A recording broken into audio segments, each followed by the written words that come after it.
buenas tardes a todas. Estamos muy contentas de estar en este espacio para hablar de la violencia contra la mujer.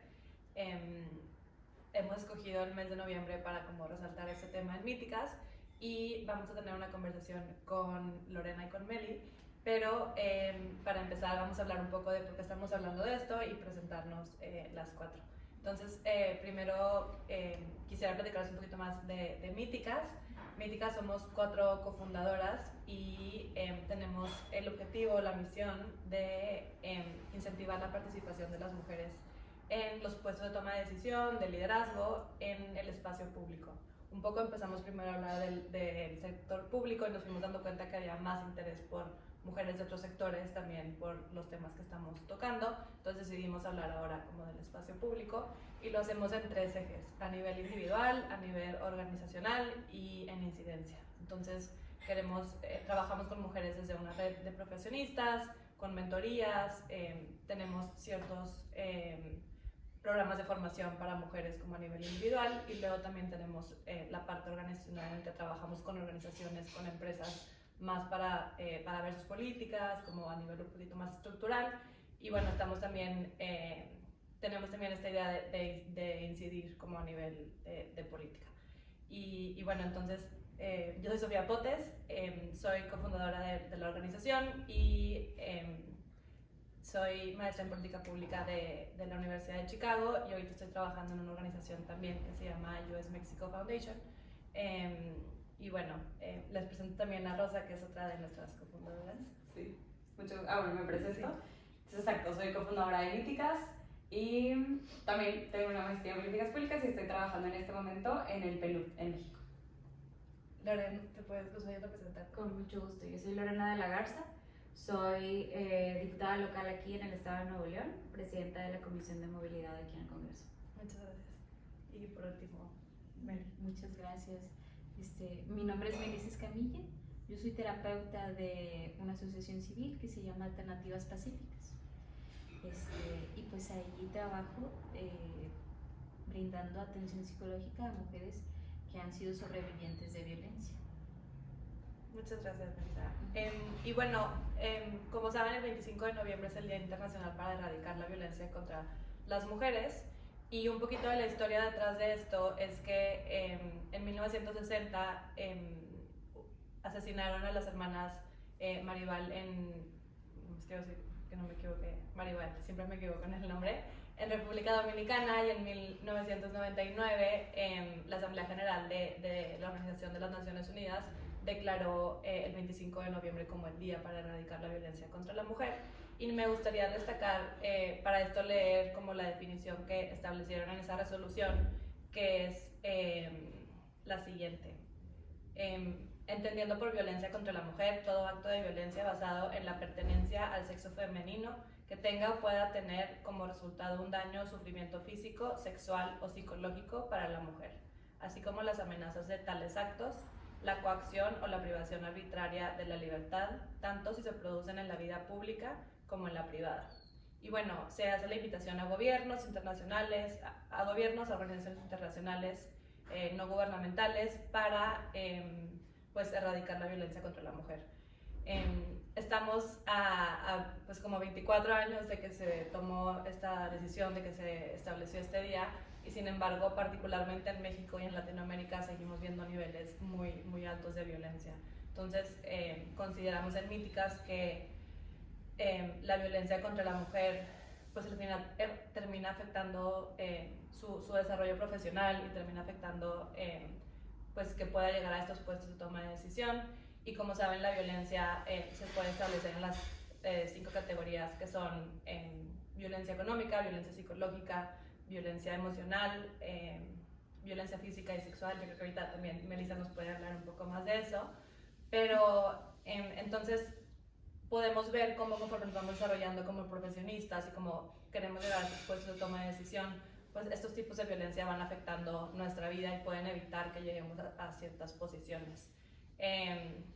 Yo creo que principalmente la violencia podemos ver cómo va evolucionando también, ¿no? O sea, la violencia económica y psicológica, emocional, puede afectar pues nuestra autoestima, puede afectar que queramos seguir trabajando, a lo mejor no nos permite nuestra pareja o nuestra familia trabajar, y luego ya la violencia física y sexual pues es una agresión todavía más fuerte que tiene otros impedimentos en la vida profesional de las mujeres. Entonces, pues nada más queríamos como empezar a sentar las bases para hablar de este tema y también comentarles por qué es importante para nosotras destacarlo, porque al final como nuestro desarrollo como personas y nuestra profesión pues va ligado con la salud y con la violencia que podamos o no vivir en nuestra vida privada o en nuestra vida profesional también. Entonces, bueno, con eso le cedo la palabra a Rosa para que nos ayude con las preguntas. Muy bien. Y también para que quienes nos escuchan o nos ven puedan tener un poco el contexto de la estructura, vamos a hacerles preguntas dirigidas por separado a Melissa o a Lorena para que cada una pueda contestar, y tal vez si es que hay alguna pregunta de seguimiento a raíz de lo que nos dicen, pues también se las podríamos hacer y ahí pues también alternadas, o sea, ya sea Sofía o yo. Okay. Y la primera, quiero empezar precisamente con Melissa. Quiero que nos cuentes cómo suele ser el proceso mediante el cual las mujeres se dan cuenta por primera vez de que están viviendo una situación de violencia. ¿Cuándo se dan cuenta? Bueno, eso es dependiendo de cada mujer, pero normalmente ellas empiezan a hacer algo o empiezan a accionar ante este ciclo de violencia ya hasta cuando hay una violencia de alto riesgo.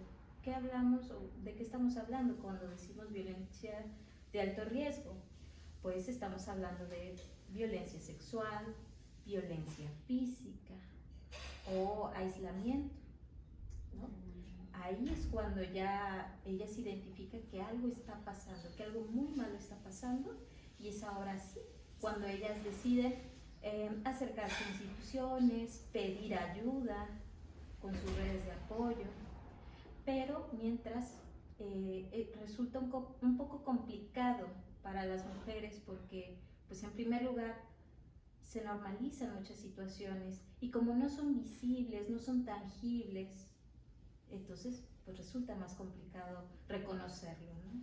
Y justo un poco en ese sentido va la pregunta, porque a veces tenemos tan normalizados ciertos comportamientos, o también muchas veces tiene que ver, o sea, o está fundamentado en esta cantidad de sesgos que hay contra las mujeres, solo como ciertos estereotipos de género, que es difícil que se den cuenta. Entonces por eso como que queríamos saber a veces cuál resulta el detonador para decir, ah no, esto ya se sale de lo normal, y entonces deciden pedir ayuda.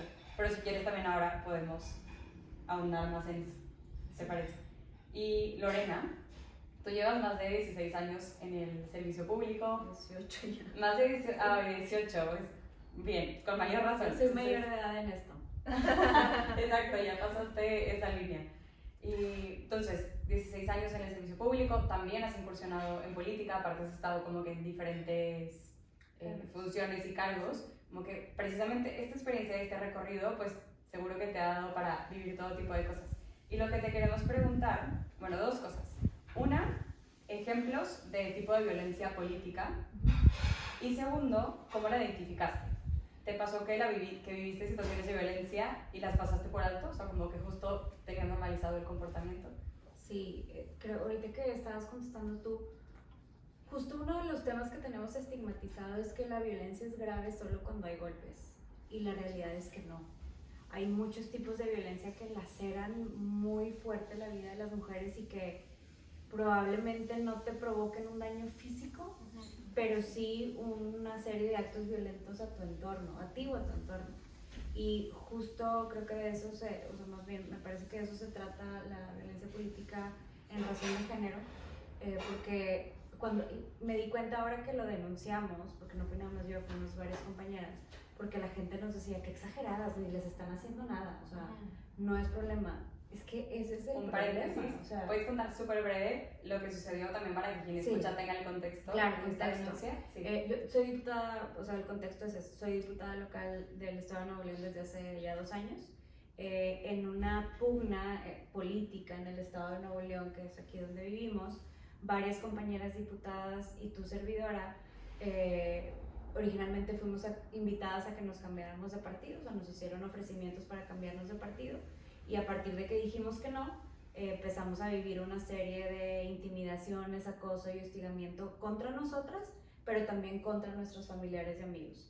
Para ponerles un ejemplo es cierres de negocio, clausuras, inspecciones, nos instalaron reductores de agua en nuestros domicilios o domicilios de familiares, literalmente mensajes de dile a tu amiga o a tu esposa o en el caso que fuera que se venga para acá o que renuncie y ya a ti se te acaban tus problemas. O en mi caso, que yo presido la comisión de movilidad, fueron y clausuraron el negocio de un tío y a mi tío le dicen, ¿usted es tío de Lorena Lagarza? Y le dice, sí. Ah, pues es que hable con ella, dígale que ya deje de hablar de los temas de camiones y si ella deja de hablar de eso o renuncia, a usted se le acaban sus problemas. Entonces como que eran pues acciones violentas muy burdas que lo que querían lograr era menoscabar mi derecho político y privarme a mí de ejercer mi cargo de diputada local en plena libertad. Entonces nunca tuve un golpe, o sea, nadie me dio un puñetazo, nadie me navajeó, nadie me violó, pero sí ejercieron violencia política en mi contra. Entonces la denuncié y a partir de que la denuncias, o sea, uno empieza su proceso jurídico que nosotros también es tortuoso como lo viven las víctimas de todos los tipos de violencia, desgraciadamente. Pero aparte llega esa etapa del señalamiento en donde parece que si no llegas brutalmente golpeada o sexualmente abusada, entonces no tienes por qué estar denunciando la violencia porque pues no seas payasa, ¿no?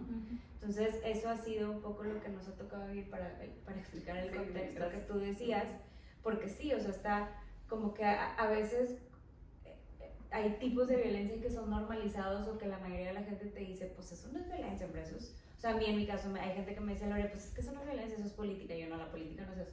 Sí, y a lo mejor así era hace 40 años, hoy no, porque ya fuimos conquistando derechos y ya tenemos leyes que nos protegen de estar viviendo ese tipo de hostigamientos. Entonces, pues ahí va evolucionando. Antes la violencia patrimonial no era considerada nada, o sea, ni siquiera se considera, ahora existe. No sé, antes los ataques con ácido no eran un tipo de violencia y ahora están tipificados. Entonces así pues va evolucionando la cosa y se tiene que ir reconociendo que son tipos de violencia. Exacto. Y aparte, perdón, dos cosas. Una, como que aparte la violencia que están viviendo es como con todo el poder, o sea, la estructura del Estado sí. Detrás, ¿no? Que aparte me imagino que es todavía como un poquito más difícil contrarrestar eso. Y otra cosa que te quería preguntar es como cómo ha influenciado este tipo de violencia como otras áreas de tu vida, porque al final creo que cuando vivimos algunos tipos de violencia, o sea, a lo mejor profesional, política, o en nuestro hogar, como que va permeando en otros aspectos, sí. ¿No? Sí, porque, o sea, y peor en este caso porque la violencia no nada más me la hacían a mí, ¿no? La hacían a personas de mi entorno. Entonces, pues familiarmente fue algo, una etapa, o ha sido una etapa muy difícil, porque aparte como que el oficio, o sea, en general el servicio público está mal valorado, pero lo de diputados locales yo creo que somos a los que peor evaluamos, ¿no? Entonces, mi esposo, mis papás, de que pues ya salte, o sea, estamos viviendo esto, ¿qué necesidad tienes de estar ahí? ¿O para qué? De que mejor salte y nos van a dejar en paz. O mi esposo que me decía de que, oye, pues sí tú trabajas y sí aportas a la economía familiar, pero no vivimos de tu sueldo de diputado, o sea, sí vivimos de mi negocio, que además es un negocio familiar, pues nos lo estás afectando. Y yo les decía, es que yo no te lo estoy afectando, yo no les estoy haciendo nada, yo, igual que ustedes, también estoy siendo víctima de una comisión de delitos. Y explicarle eso a mi propia familia fue bien difícil, o sea, mis papás, mis cuñados, mi suegra, mi esposo, amigos.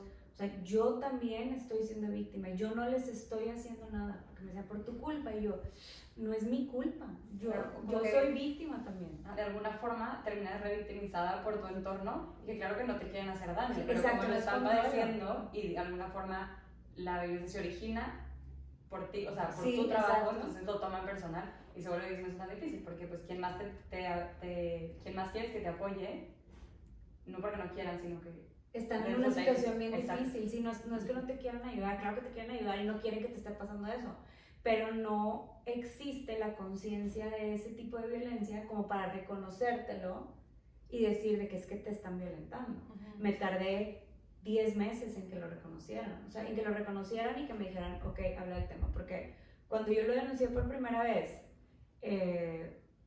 pues fue un momento de mucha tensión en mi familia, en la familia de mi esposo también, y pues llegamos al acuerdo de, ok, ya no hagas nada, ya no hables, ya no denuncies porque se van a venir con todo contra nosotros, con todas las dependencias, inspecciones, auditorías, clausuras, etc. Y dije, pues sí, o sea, estoy poniendo en riesgo el patrimonio familiar y Sí. no se vale. Hasta que un día yo estaba desesperada con ellos y el acoso seguía y les dije, oigan, es que si no hablo, esto no va a parar. Platiqué con una buena amiga mía activista y ella me dijo, mira Lore, en mis años de activismo mi seguro de vida siempre ha sido ser pública y denunciarlo y decir a quién estoy denunciando. Porque si yo les doy como que el beneficio de mi silencio, pues con la mano en la cintura me hacen algo, me asustan, o sea, algo que no quieres, ¿no? Y me dijo, háblalo. Habla con tu familia, convéncelos y háblalo, porque solo así van a parar. Fui a mi casa, lo dije y me dijeron, ¿que pague tu junta con tu amiga? No. Pero pues seguí insistiendo de que, pues oigan, y a mí, o sea, y les platicaba yo cosas que vivía, tipo, estaba en el congreso y llegaba un reportero de que, oye, ¿nos puedes hablar del tema? No sé qué, y yo, ay, no, espérame, es que tengo prisa, tengo una cita, no sé qué, porque tenía miedo de hablar, porque si en el momento que da una entrevista, mañana, al rato le van a estar clausurando el negocio a mi esposa. Hasta que yo un día hablé con ellos y yo, ya no puedo, o sea, ya, basta. Me apoyaron, di el paso, lo denuncié y no lo denuncié aquí en el estado de Nuevo León. O sea, legalmente ya lo había denunciado yo para pedir medidas de protección y todo eso, pero públicamente no. Entonces, ahí cuando ya ahora sí que me dieron luz verde para hacerlo público, lo fuimos a denunciar varias compañeras diputadas que estábamos viviendo ese acoso, ese hostigamiento, esa violencia a la Cámara de Diputados. Lo denunciamos también en el Instituto Nacional Electoral, en la Comisión Nacional de Derechos Humanos. Y entonces se nos vino una revictimización en donde la gente nos decía, pues qué payasas, o lo hacen porque ya el año que entra van a hacer elecciones, de que porque hasta ahorita, porque nosotros estábamos denunciando la violencia que ejercía el gobernador Samuel García en ese entonces, y era cuando estaba el rumor de si se iba a ir a la presidencia o no. Entonces nos decían que oportunistas, porque hasta ahorita yo, es que legalmente lo estoy denunciando desde hace 10 meses, pero públicamente sí hasta ahorita me animé, o sea, y no por mí, sino por mi entorno, pero esta es una batalla que pues ya prácticamente ya cumplimos un año. Pero sí es muy difícil como ese reconocimiento de que es una forma de violencia.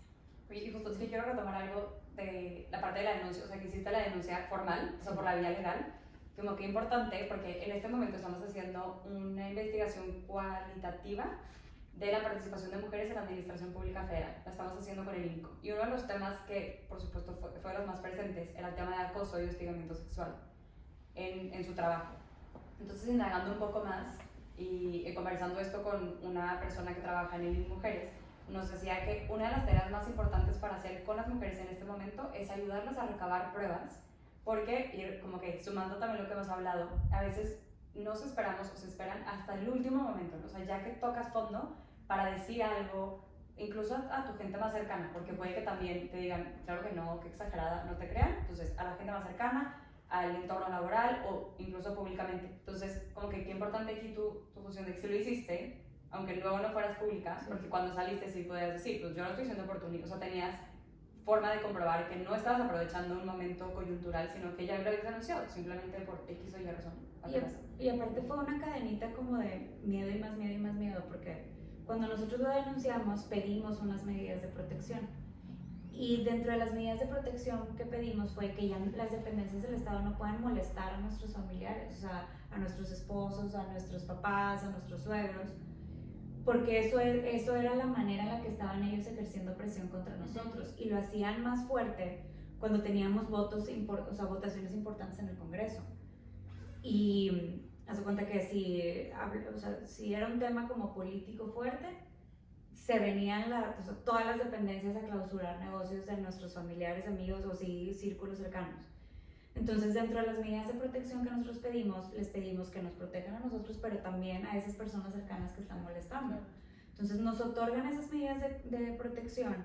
¿Y qué hace el Estado? Mete una controversia constitucional contra nuestras medidas de protección. O sea, queriéndolas, como se dice coloquialmente, tumbar. Ajá. Y que nosotros no podamos tener esas medidas de protección. Entonces, cuando nosotros lo recibimos el documento y fue, o sea, tienes una voluntad expresa de hacerme daño y de presionarme, porque si no, no estarías metiendo esta controversia contra mis órdenes de protección.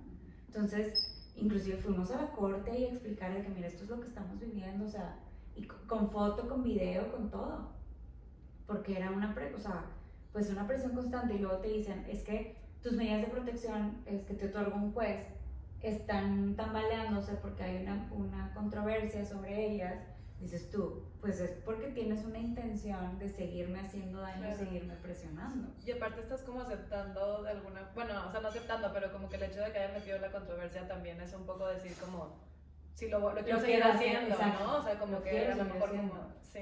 O sea, es como si un ex marido o ex pareja metiera de que un proceso jurídico para decir quiero seguir violentándola. Sí, sí, Fíjate, sí. pues no. Sí, Sí. Sí, de hecho, dentro de los ejemplos que podríamos poner, algo similar que pasa con alguna de las usuarias es, por ejemplo, pues las que se animan hacen un proceso que se llama separación provisional de cónyuges.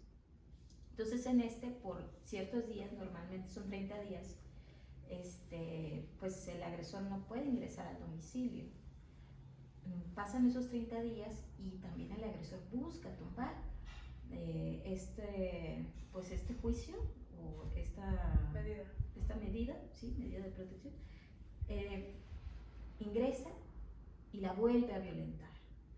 O la amenaza es que si vuelves a hacer esto, yo voy a hacerte esto. De hecho, todo esto que hablaba me parece muy importante porque así como pasa con usted, pasa con muchas otras y en otros ámbitos. Usted está hablando desde lo político y que uno pensaría, bueno, no es tan diferente como en otros ámbitos, pero lo es. Por ejemplo, esta minimización de la situación, no es que no pasa nada, es que son exageradas, no te hizo nada, no te mató, no te pegó, ¿por qué estás llorando? ¿O por qué vas a denunciar? ¿Qué vas a venir a denunciar si no tienes nada físico? ¿No? Entonces todo esto también se da en otros ámbitos. Y algo que me parece una parte súper importante dentro de todo tu proceso, pues es el hablarlo. ¿No? ¿Qué hacemos al hablarlo? Pues primero hay algo que me gustaría platicar, que es que se da en muchas situaciones de vida, que es el mantener las cosas clandestinas. ¿Cómo mantener cosas clandestinas? Pues precisamente esto de, no sé, por ejemplo, en tal colonia, pues ya sabemos que ese es un punto de venta de droga. Todos saben. Pero como nadie dice nada, es como si eso no existiera, no está ahí. Entonces a la hora de ya exponerlo, eso quiere decir que ya existe, que es algo que está aquí con nosotros. Todos estos momentos, ¿no? En donde la acosaban, en donde la presionaban, pues todo esto tiene que ver con el poder y control. ¿Cuál es la definición de la violencia? La más básica, la más sencillita, es el abuso de poder sobre otra persona, ¿no? Entonces, ¿qué hacen con este acoso, con estas acciones de presionar? Pues buscar control, en este caso, sobre ti. Y ahí creo que nos lleva, o sea, es una muy buena, un muy buen comentario que nos lleva a la siguiente pregunta. ¿Cómo, o sea, creo que todo esto que estás diciendo también tiene que ver con, lo que estamos comentando, tiene que ver como con los espacios que vivimos, con la sociedad, con la cultura en la que vivimos. ¿Cómo afecta este ambiente sociocultural como el hecho de que ocurran estos, o cómo influye a que ocurran estos hechos de violencia? ¿Cómo influye? Pues precisamente, pues lo más importante es, pues los patrones, ¿no? Vuelve a pasar y vuelve a pasar y vuelve a pasar. ¿Por qué vuelve a pasar? Precisamente por lo que hablábamos de la clandestinidad. Pero si bien el normalizar, el dejarlo como siempre se ha quedado, un ejemplo, hace ratito que por ahí mencionamos la violencia sexual, hay familias que por varias generaciones son violadas por la misma familia, ¿no? Y todas lo mantienen oculto por muchas generaciones, ¿no? ¿Y qué pasa? Nada más te dicen, sí, cuídate, o no digas nada, y todo se va trayendo a las siguientes generaciones y vuelve a pasar. Y la angustia sigue y sigue. ¿Qué pasa con eso? ¿Qué podemos hacer con eso? Hablarlo. Tienes que cortar esa cadena, porque esa, a mí me tocó atender a una chica, porque yo presenté una iniciativa para tipificar el delito de acecho, que ese es uno de los delitos que te dicen, ay, pero no te están haciendo nada, y te puede cambiar la vida para mal que alguien te esté acechando, como si fueras una presa, literalmente. Y una de las chavas que me tocó conocer en una de esas mesas de trabajo, me decía que ella era la tercera generación que el abuelo violaba a la nieta, y que cuando a ella le pasó, para mí fue bien difícil que mi mamá me dijera, ay, a todas en esta familia les pasará, o sea, como de que no digas nada porque como que casi como si de que todas hemos tenido que dar ese servicio o hacer esa ofrenda de cuenta. Y ella me decía, para mí, no, o sea, yo no podía normalizar eso en mi cabeza, y cortar el ciclo familiar de, bueno, pero yo no estoy de acuerdo, significó que yo tuve que salir por la familia completa. Pero ella rompió ese ciclo que tú estás diciendo y dejó de normalizarlo. Y eso es lo que cuando hablamos, cuando decimos el tipo de violencia que sea la que estés viviendo, cortas esa cadena, porque entonces la gente empieza a entender que hay cosas que no están bien. Claro. ¿Se acuerdan hace poquito que fue súper viral el caso de un cuate que estaba grabando a una chava en una tienda y que fue captada en cámara y se hizo súper viral y así? Ahí es cuando empiezas, o sea, cuando colectivamente empiezan las reflexiones de, pero eso está bien o está mal.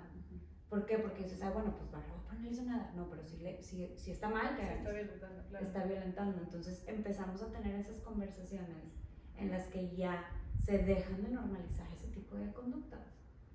Sí, creo que cada vez tenemos más herramientas, o sea, como que a partir de estas conversaciones y de dejar de normalizar más en este sistema patriarcal y tan violento que tenemos en México, contra las mujeres en particular, como que empiezas a ser más, como un poco más, empiezas a concientizar un poco más, oye, esto es una violencia, ¿cómo la denuncio, no? ¿Qué necesito para denunciarla? ¿Cómo hago que sí pase algo, o sea, sí haya repercusiones por lo que está pasando?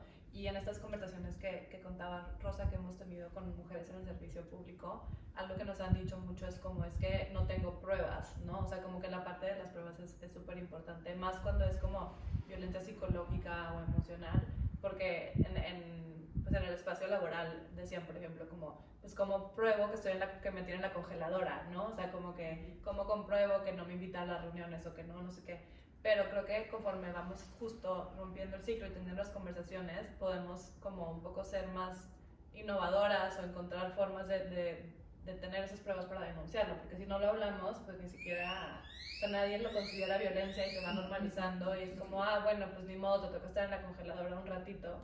Pero creo que justo como que los patrones que se viven en la violencia, sea cual sea, o sea, sea una violencia física, sea una violencia sexual, emocional, pues a veces son como parecidos también, ¿no? Sí, son muy parecidos. Algo que tenemos que tener en cuenta, que en cualquier ámbito que sea, ¿qué tenemos que visualizar? ¿Cómo yo sé que es violencia? ¿No? Porque eso también está difícil, porque no nos los enseñan. Entonces, ¿qué sería? Bueno, primero que estas acciones se hagan con una noción de maltrato, de abuso de poder o de control. Si podemos identificar alguna de estas dentro de estas acciones, porque nosotros, es difícil, ¿no?, identificarlo, pero si nosotros podemos identificar alguna de estas tres en una acción, probablemente, para empezar, esté en las otras dos. ¿A qué me refiero con esto? Un ejemplo, ¿no? ¿Sabes qué? ¿A dónde vas vestida así? No, te regresas y te pones otra cosa, porque yo no quiero que salgas así. ¿Cómo está en este ejemplo las tres? No sé, y también supongamos que le dice, te ves mal, te ves muy mal, o ya la ofende de otras maneras, ¿no? ¿Qué pasa aquí? Hay una noción de maltrato, donde te digo que se te ve mal, que te ves de tal forma, que te ofendo.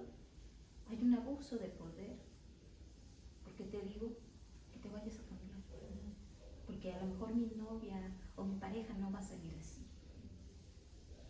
Y porque es una persona que se supone que me ama, con la persona que tengo un vínculo afectivo, sea del que sea, pues me está diciendo estas cosas. Pues claro que va a usar de su poder. Y hay una noción de control. Regrésate, ponte otra cosa. Entonces cuando veamos algunas de estas tres, pues probablemente estén las otras dos, pero igual y no se aflijan, ¿no? Si no encuentran las otras dos. Pero el punto es que estamos viviendo una situación de violencia. Algo que también les menciono es que confíen en su instinto. Esto no se está sintiendo bien. ¿Por qué no se siente bien si se supone que me ama? Porque también uno pensaría que ya a estas alturas de la sociedad dirían, no, pues ¿quién se cree ese cuento de me cela porque me ama? ¿No? O sea, todavía hay infinidad de personas que creen que el celar es amar.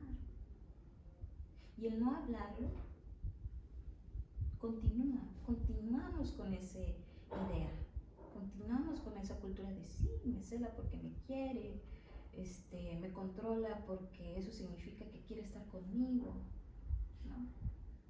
Y yo, a mí lo que me, como que justo por el ejemplo que diste, algo que me impacta mucho es que, como que, o sea, bueno, como mujer, como que lo hemos vivido desde desde muy jóvenes, ¿no? O sea, ese ejemplo yo me acuerdo de una amiga que en la universidad el novio la hacía regresarse y cambiarse. Entonces, como que, literal me acuerdo perfecto, ¿sabes? Como que así del momento en el que pasó. Entonces, y como que a lo mejor a los, no sé, 18, 20 años, como que dices, uy, pues no me gusta mucho el novio y como que no te termina de gustar la situación, pero como que no lo sabes verbalizar, como que es una violencia.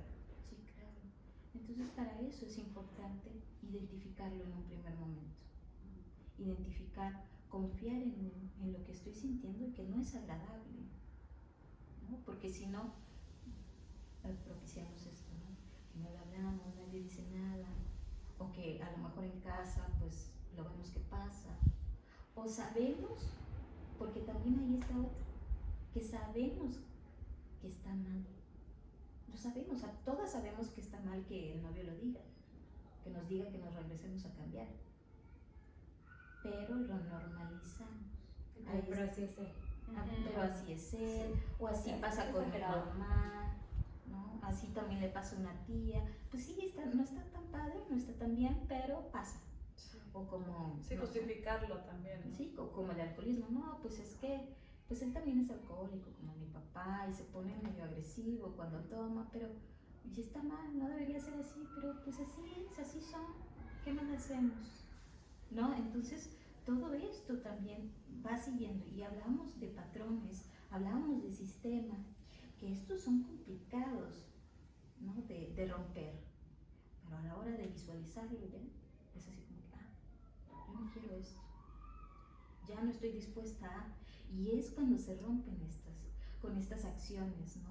De la muchacha, las tuyas, ¿no? Y podrías, Melissa, también, si tú quieres luego complementar, Lorena, sobre los obstáculos que enfrentan las mujeres a la hora de pedir ayuda, que lo hemos hablado ya un poco, pero si pudieras ahondar tantito más, sobre todo porque pienso que si alguien lo escucha, a veces como que haces este tipo de conexiones de, bueno, claro, o sea, yo he vivido esto y luego he pedido ayuda y me ha pasado esto, y no soy la única. Pues obstáculos,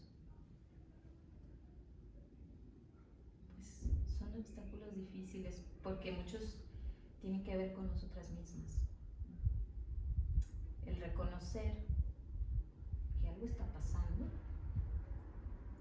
el reconocer que alguien que me ama o alguien a quien le importo me está lastimando. ¿Cómo puede ser eso posible? Pero si nos juramos amor eterno en el altar, pero pues si es mi familia, siempre ha estado conmigo,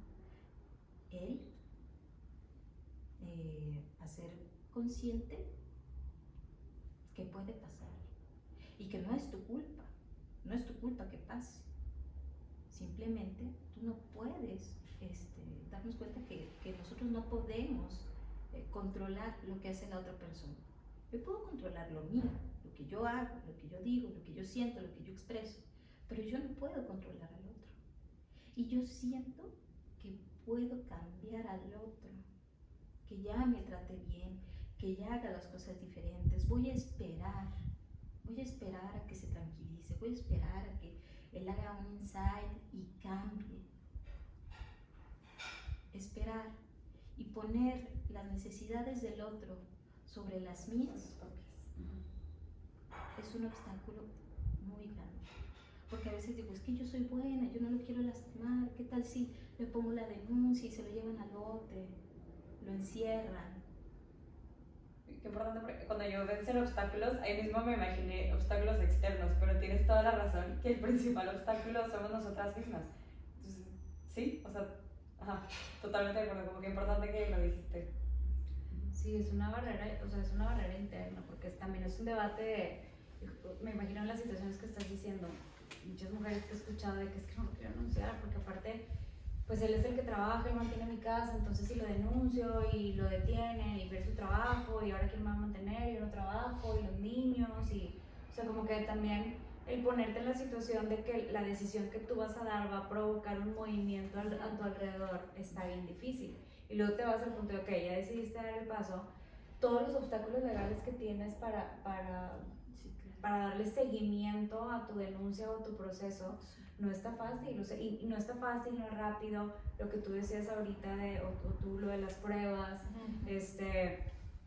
el tema de testimonios, de alguien que se anime a dar la batalla jurídica contigo, o sea, son muchas cosas.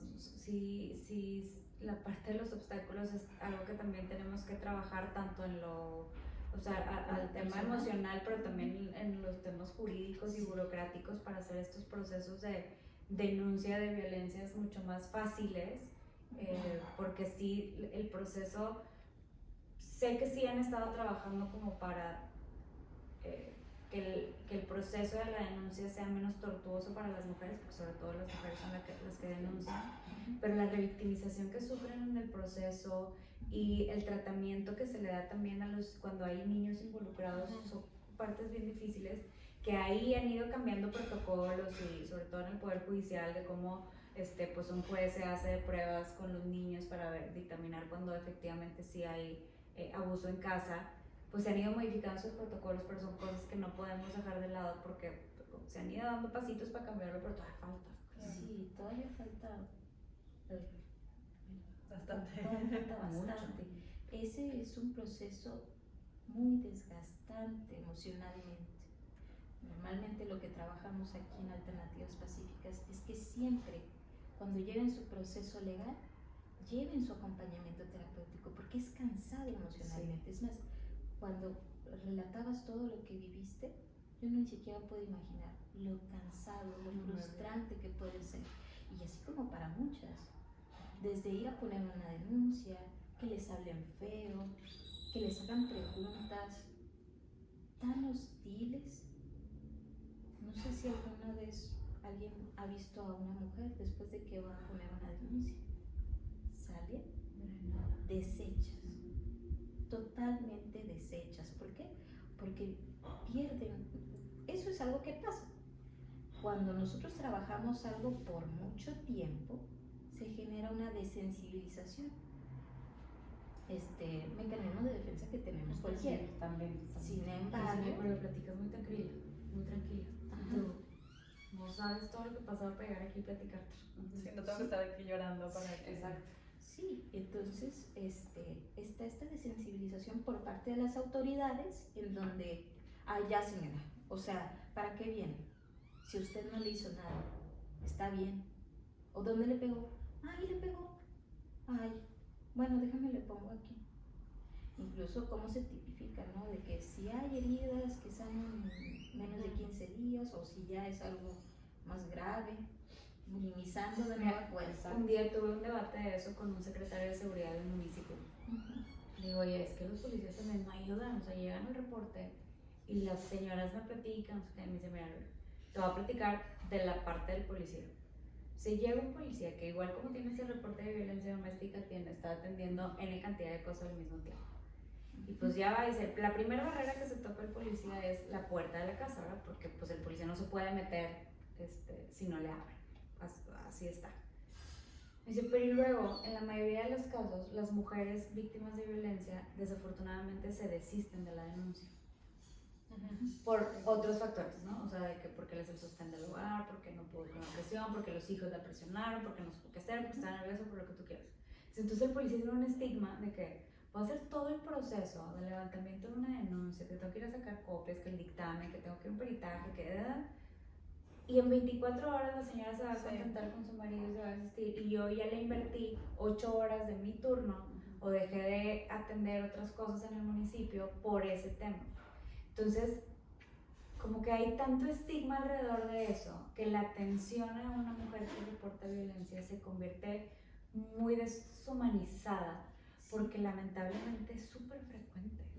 Entonces, es un problema que tenemos, que se tiene que atender desde muchísimas aristas, porque está la atención psicológica, la del primer respondiente, la del Ministerio Público que lleva la denuncia, la psicóloga que la atiende en el Poder Judicial, el propio juez que la asigna en el Poder Judicial. Y eso yo me estoy yendo por la parte legal, pero todo, o sea, aparte toda la parte personal, de imagínate una señora que va a denunciar violencia, que tiene 1 año con su proceso, que trabaja, y de que, oiga, o sea, a su jefe, de que jefe, fíjese que me tengo que salir porque hoy tengo una audiencia. Claro. De que es que hoy tengo el peritaje psicológico de mi hijo, es que hoy tengo la convivencia que autorizó un juez y tengo que llevar a mis hijos, es que hoy tengo la audiencia que me llevaron para las pruebas de quién sabe qué, o sea, hay un chorro de cosas. Sí, hay muchas cosas, por eso decíamos en un inicio que es un proceso cansado. Más todos estos obstáculos de las instancias, ¿no? Pues sí, precisamente esto de lo que hablamos es de la desensibilización. O sea, ¿por qué voy a ir a hacer tanto papeleo? Porque incluso a la hora de llegar los elementos de seguridad deciden, a veces por los disturbios que está haciendo el agresor, deciden meterlo por faltas administrativas. Y esto ya en nuestro proceso legal nos afecta, porque va a salir. ¿Y por qué no lo metió por violencia familiar? Porque es otro papeleo más extenuante. ¿Y por qué lo voy a hacer si la mujer después lo va a sacar? Sí, pero al final de cuentas el que está haciendo el trabajo eres tú. Y esto yo lo entiendo. O sea, claro que hay como burnout en las instancias de seguridad, yo lo entiendo, pero cada uno sabe cómo tiene que hacer su trabajo. Y algo que trabajamos específicamente acá en Alternativas es la no desensibilización de nuestras compañeras. ¿Cómo? No empezar a visualizar las cuestiones de vida que estén pasando las mujeres que vienen con nosotros. ¿Qué es un ejemplo de sensibilización? Ay, señora, o sea, ¿por qué viene aquí? Si, no sé, a usted nada más la violenta psicológicamente, cuando hay otras que las violentan físicamente, que las violentan sexualmente. ¿Por qué está aquí? Vaya a otra parte, ¿no?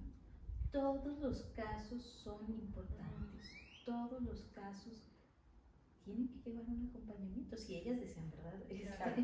Y también creo que es importante destacar que no es un proceso lineal, ¿no? O sea, como que no es como que, no sé, me di cuenta o me estaba gritando, hice la denuncia, llegó el policía. O sea, hay mujeres que, y más me imagino que a ustedes les toca mucho vivir eso, como que salen, a lo mejor llegan a un refugio, luego los busca la pareja o quien sea, regresan, vuelven a ir al refugio. O sea, como que es un proceso psicológicamente bien complicado y emocionalmente bien complicado de cómo lidiar. Y ni siquiera llevándolo a como ejemplos tan extremos. O sea, creo que, digo, al menos yo no quiero generalizar, pero todas las que hemos tenido una relación medio tóxica, pues cortas, pero luego regresas, pero luego te ruega, entonces ya cambié y regresas, y hasta que como quisiéramos decir como no, a la primera me di cuenta y me fui, ¿sabes? Pero pues, o sea, desgraciadamente no es así el proceso. Sí, esta reincidencia que se da es frecuente.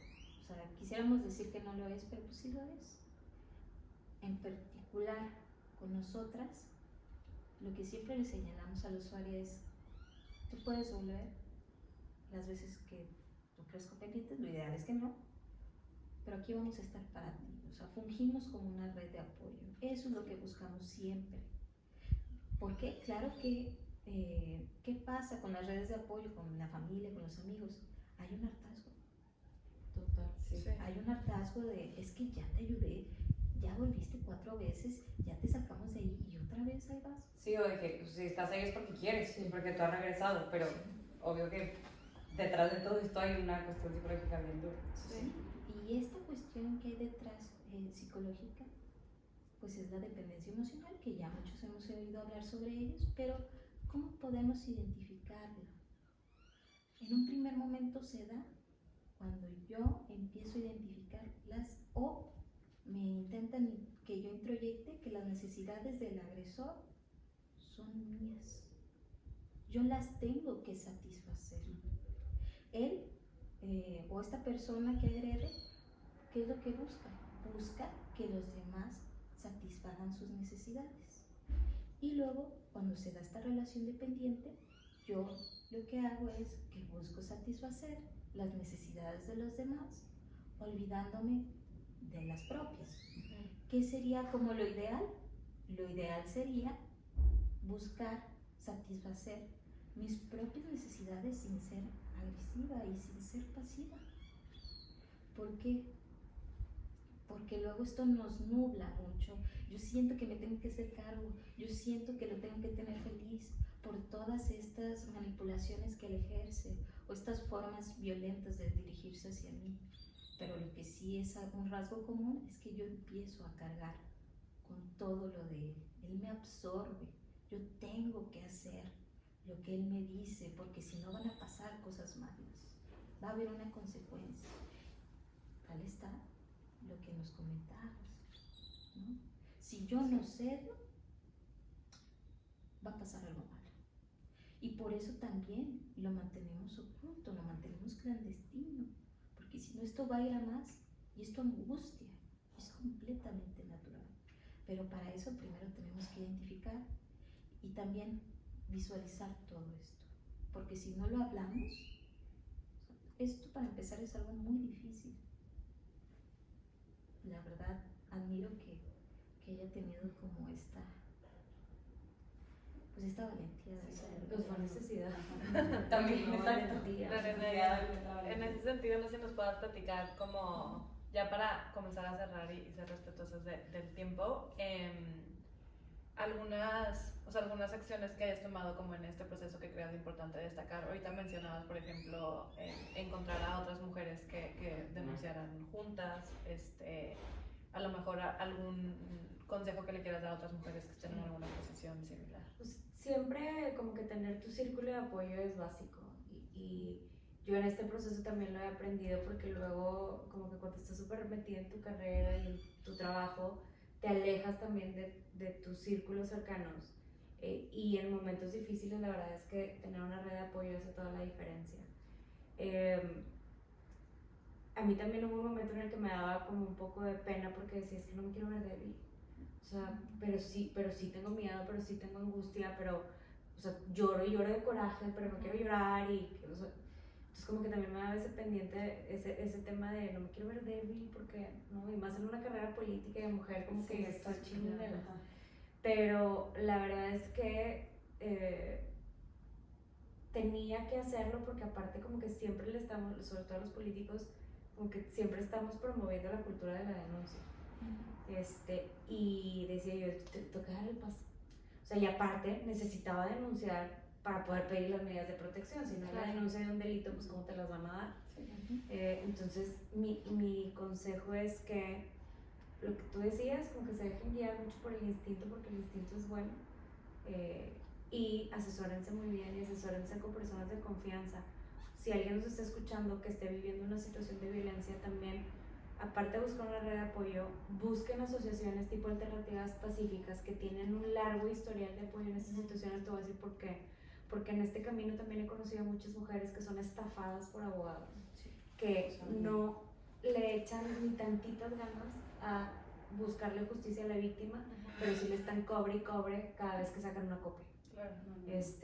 O que me llegan conmigo de que, oye, Lore, es que tengo este expediente, pero mi abogado me dijo que ya no hay nada que hacer, y yo, ¿pero por qué? Luego me doy cuenta y resulta que los abogados no le habían movido nada, pero sí le habían estado cobrando honorarios. Entonces, sí, o sea, no nada más busquen esa asesoría de las asociaciones cuando no tienen la forma de pagarlo, sino cuando quieren tener como esa certeza de que las están asesorando bien, porque esa es otra parte del acompañamiento fundamental. Y pidan ayuda también psicológica. No se hagan las fuertes, no se pongan la capa esta de yo soy la supermujer que todo lo puede. No sacrifiquen su vida por la estabilidad de una familia. O sea, de veras, no. Se van a terminar tronándola por no estar estables ustedes también primero. Y sobre todo, aunque sea por necesidad, sí sean valientes. Porque esto no es un de que ay, yo las superpoderosas. No.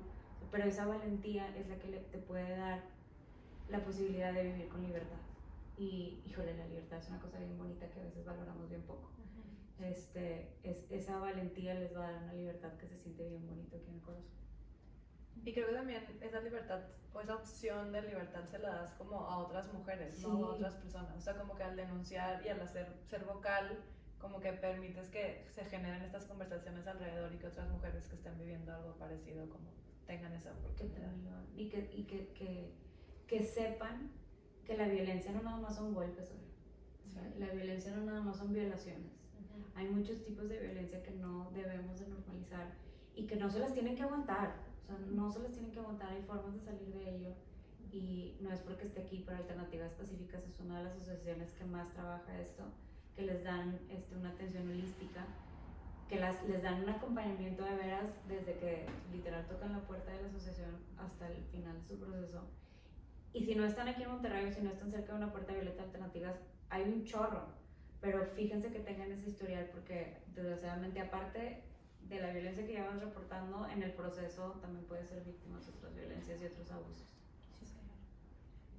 Melissa, ¿algo que quieres agregar para como cerrar no sé, también a lo mejor consejos que hayan visto en la experiencia que tienen en Alternativas? Pues sí, precisamente este consejo de acercarse definitivamente a pedir ayuda. Y también esto que hablábamos, ¿no? De no ser, o sea, es que si pido ayuda no soy fuerte o no soy capaz, es que no se trata de ser capaz, es que no se trata de no poder. A veces las invito a cuestionarse, ¿realmente tendría que poder como con esto? No tendría que poder con esto, porque no tendría por qué pasarlo. Lo estoy pasando, sí. ¿Qué voy a hacer? ¿No? Porque luego es que luego van a decir que yo no puedo sola. Necesitamos ayuda. Para empezar, somos seres sociales. Necesitamos platicarlo, necesitamos hablarlo. Pero algo también muy importante y pues que podemos utilizar diversas plataformas es para informarnos. Todos los tipos de violencia, ¿no? Desde física, emocional, económica, sexual, patrimonial, obstétrica, digital, vicaria, feminicida, ¿no? Y estas son por algunas, ¿no? Entonces, el empezar a buscar por qué se siente tan mal, por qué se siente que no debería de ser así, porque lo más probable es que no tendría que ser así, ¿no? Yo creo que tal vez como a manera de cierre, que justo cuando vemos la violencia sexual o la física, esta es la punta del iceberg. Significa que por debajo hay un montón de otras formas de violencia, la psicológica que suele estar presente en todo, o sea, porque no hay forma de que tú no hayas sufrido psicológicamente al sufrir violencia política, que una mujer a la que el novio, el esposo, incluso el papá constantemente le está diciendo tú no te puedes vestir así, a ti quién te manda, o sea, como también ataques pues a su apariencia, por supuesto que hay una afectación psicológica. Entonces también que con esto un poco empezábamos la conversación, que a veces sucede que pensamos que si no hay una manifestación física, entonces no hay violencia, pero todo lo contrario. O sea, si ya hay una manifestación física, significa que hay otros muchos y que lleva meses o años padeciendo diferentes tipos de violencia la mujer. Y otro también, que quedó súper claro con lo que nos contaban, que es multifactorial. Y, o sea, por supuesto, como factores estos sociales, pero también algo bien importante que quisiera retomar que dijiste tú, cuando las mujeres no tienen autonomía financiera es muy difícil que tomen estas decisiones. Entonces, esa es una. Y otra, que claro que hay que atender a las mujeres, pero también hay que atender a las instituciones, a quienes les toca recibir las denuncias, puede ser por ejemplo la policía o también puede ser un tribunal, porque a veces no es que no quieran hacer el trabajo, sino que también la tienen difícil. Entonces, si queremos erradicar la violencia contra la mujer, pues tenemos que ver como todas las instancias pues en la sociedad que les toca atenderla. Y la otra, que así como tú nos decías que se puede perder la sensibilidad cuando lo estás tratando todo el tiempo, un poco me puse a pensar que si como sociedad no nos puede llegar a suceder también. O sea que, por un lado, buenísimo que estemos hablando más de violencia, pero por otro, si luego entonces la gente no puede decir como, ay, otra vez el mismo tema, como que van a salir con lo mismo. Entonces, no sé, o sea, a ver, esta queda como tarea pendiente, que a ver qué hacemos para que no perdamos la sensibilidad como sociedad, porque pues, mientras siga existiendo violencia, tenemos que seguir hablando de ella para hacer algo al respecto. Entonces, bueno, yo creo que cerraría con esto, a menos que alguien más quiera decir otra cosa. Yo nada más, o sea, ahorita que mencionaste como has estado mencionando los tipos de violencia y cómo la violencia física, generalmente sexual, feminicida, es la más, como la punta del iceberg, ¿no? Como incentivar a que no nos esperemos a vivir algún tipo de violencia así, o si estamos con alguien que sabemos que está viviendo algún tipo de violencia, pues tratar de detenerlo antes de que vaya aumentando, ¿no? Y bueno, agradecerles muchísimo su tiempo y la conversación. Gracias a ustedes por la invitación. Muchísimas gracias.